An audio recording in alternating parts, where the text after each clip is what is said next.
I'm back from the Model Y reveal event. We saw, we went, and we conquered. Let's talk about it. And in case you missed it, Tesla on Thursday, March 14th introduced the long-awaited follow-up to the Model 3, the Model Y crossover vehicle.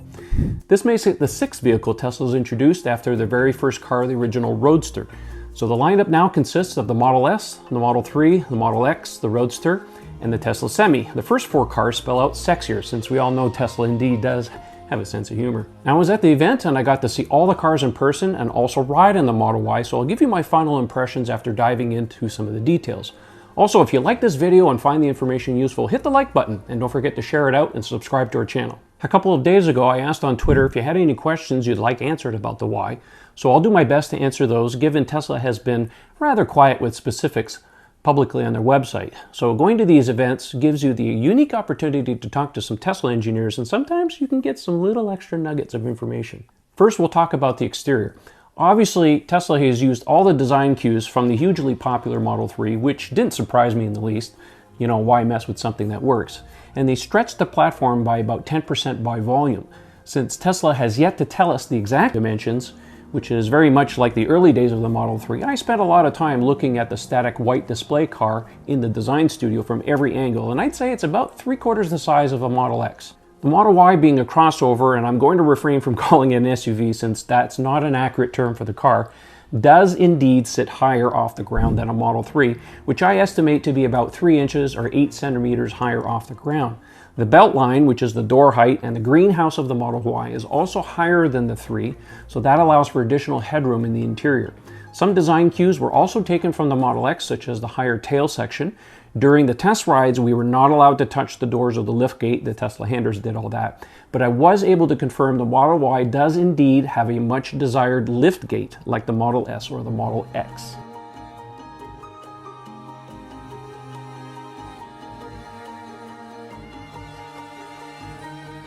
While it does appear in pictures to have the same hinge point of the Model 3, it is 100% a hatchback with the rear glass attached to the trunk lid.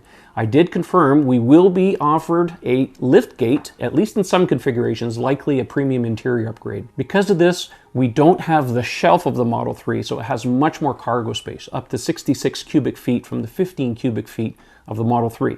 Now, another detail which I didn't see in person but confirmed in official pictures, the Model Y has a deeper front trunk than the Model 3, again because of the higher belt line offered by the car. The rear well under the trunk is still there, we didn't get to see it, but given that Y sits higher off the ground, I'm going to say it's deeper than Model 3, much like the one on my Model X, which is also deeper than a Model S equivalent.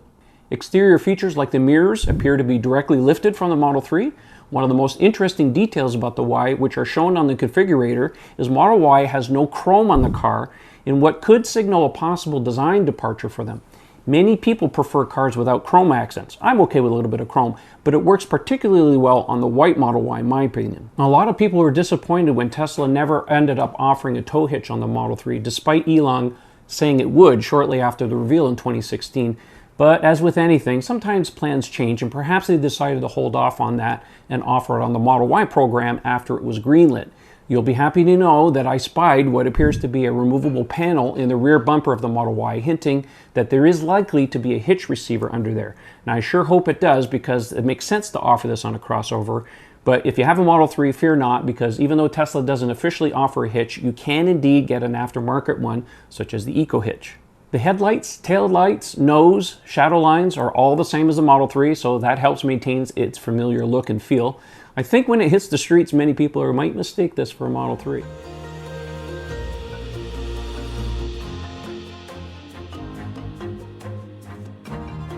Some other details emerged after carefully studying the Model Y body in white image on the website and comparing it to the Model 3 body in white.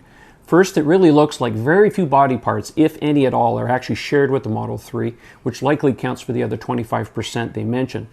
But some careful scrutiny of the images suggests there are mounting tabs for a roof rack on the Model Y. Now, I found the tabs on an early Model 3 production car back in 2017, hiding under the upper glass rubber seals, and I think I see something very similar on the Model Y in these two positions. But, you be the judge. Moving on to the interior, I sat in the front of the test ride car, and getting in, I found it to be easier since the car sits higher on the ground than a Model 3. Not as high as a Model X, but just about right. The seats in the car were identical to the Model 3 in styling and comfort. The dash, the screen, HVAC system, door panels, sun visors, door buttons, door pockets, central console, including the phone dock, armrest, like literally exactly like the Model 3. With one minor difference. And you can't tell here in the video, folks, but this does have an Alcantara headliner. Yeah, it does. For now. We'll see what happens. The headliner was gray Alcantara. Now, this was a prototype, so I wouldn't count on making it to production, but with a slightly higher price than the Model 3, maybe we'll get lucky this time around. Sitting in the front, I noticed that the Model Y has a slightly higher windshield than the Model 3. Now, I was hoping that it was going to get the Model X Big Sky treatment since I like it a lot, but they decided to offer a panoramic glass roof for the passengers instead, and wow, it's really impressive. If you've seen the all-glass roof from a recent Model S, you'll know exactly what I'm talking about. Now, one of the benefits is that there's only a single cross member in the front. It really opens up the interior tremendously, and I think it's a great design element given the rear glass is now attached to the lift gate. Just in case you ask, there are dome lights and coat hooks in the side rails of each side. The second row seats look similar to the ones in the Model 3, but with a welcome difference. Now, Tesla has made them into 3 sections. All of them are independent of each other, and they can be folded down independently. One of the complaints from people was that the inability to stow things like skis into Model 3 without losing one side of the back seat. So this has been fixed. You'll be very happy about that. Now, they don't fold completely flat because of the cushions, but it's pretty much like the Model 3. The one thing I noticed is that the back seats sit a little higher, which reminds me a bit of how they are in a Chevy Bolt. Passengers will have a much better view this way. Headroom is quite good. One of my friends, who is 6'1", was sitting in the back seat, and he reported he had plenty of space. The back seats have as much, if not more, leg room than the Model 3, given the slightly longer wheelbase, but the second row seats in the test ride car were slid all the way back to facilitate big crowds getting in and out, which also led to some confusion about the third row seats. Now, about those rear jump seats. Now, first of all, they're small. In my mind, they're really only suitable for children. You might be able to get 2 adults in there, but I wouldn't recommend them on long trips. In my Model X, I have the third row, and even in that big of a car, it's a tight fit. They do fold completely flat, so you don't lose too much cargo space, but in the upright position, you're really limited as to how much you can actually put back there. 3, maybe 4 grocery bags or a single carry-on. And yes, there are shoulder seat belts. Now, Tesla says they will be available in 2021 at a cost of $3,000 US. Personally, I don't think they're really worth the money, but that's for you to decide. Let's talk about some of the specs. As with all other Teslas, the Model Y will come equipped with autopilot hardware. If you want to take advantage of autopilot capabilities, you will have to buy the autopilot upgrade for $3,000 US, and you can add the full self-driving on top of that for $5,000 US. Like usual, it costs extra to buy those, so if you decide later on you want them, budget accordingly. Now, Model Y is designed to get a 5-star safety rating in every category, and this shouldn't surprise anyone. All of their cars have attained this, so there's little doubt in my mind that it will be the safest crossover on the market. Model Y will be available in 4 variants. Now, the standard range is rated at 320 miles or 370 kilometers. The top speed is 120 miles per hour, 193 kilometers per hour. The 0 to 60 is 5.9 seconds. The base price is $39,000 US. Delivery start in the spring of 2021. The long-range Model Y is rated at 300 miles of range, 483 kilometers. The top speed is 130 miles per hour or 209 kilometers per hour. The 0 to 60 is 5.5 seconds, base price of $47,000 US. Delivery start in the fall of 2020. The dual-motor Model Y is rated at 280 miles of range, 450 kilometers. The top speed is 135 miles per hour, 217 kilometers per hour. The 0 to 60 is 4.8 seconds, base price is $51,000.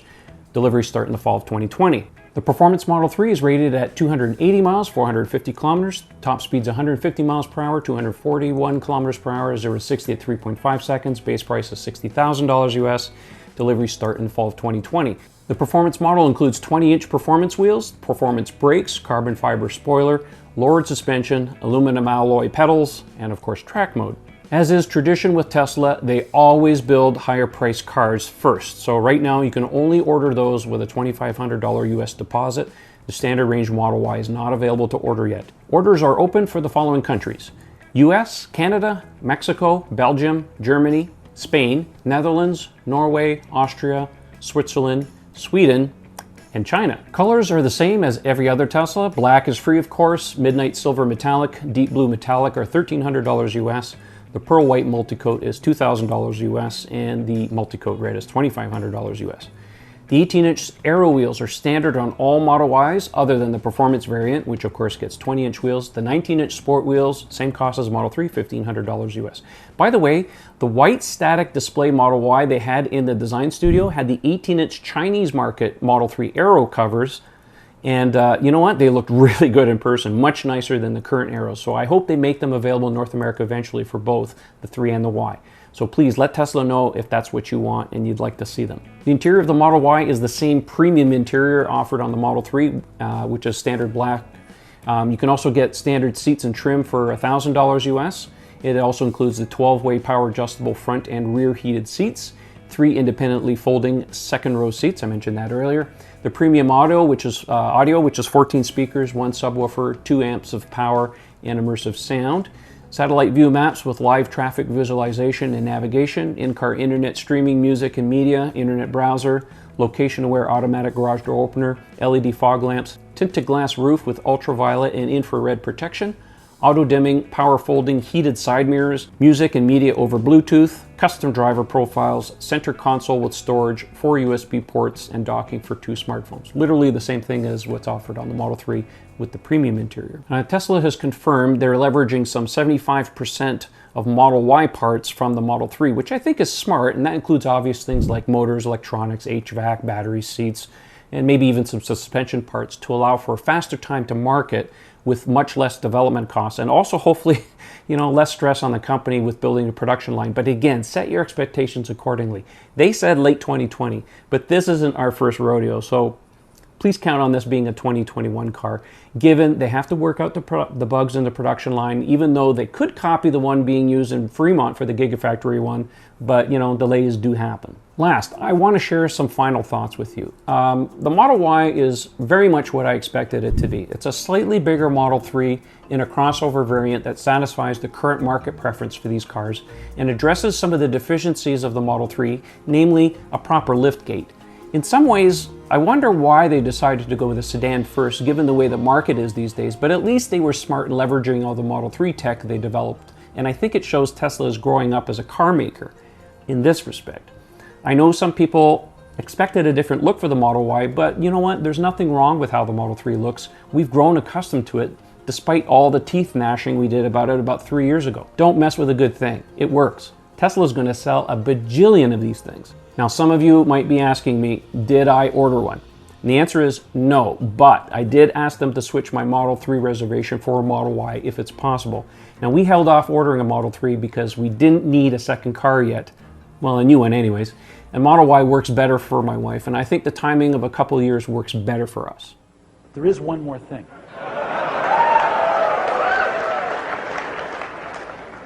Leading up to the event, there was a lot of talk on the internet about something special possibly happening, but I never really paid it much mind. This was a Model Y thing.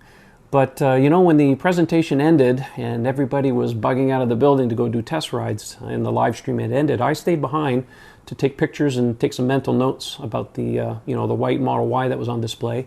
And all of a sudden the lights went out and they started playing some Blade Runner music. And I thought that was pretty cool, but I didn't have my camera ready.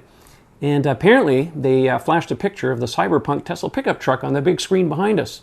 Now, we all missed it, but the rumors started spreading really quickly. So Elon took to Twitter and said everyone missed it, and he posted this picture.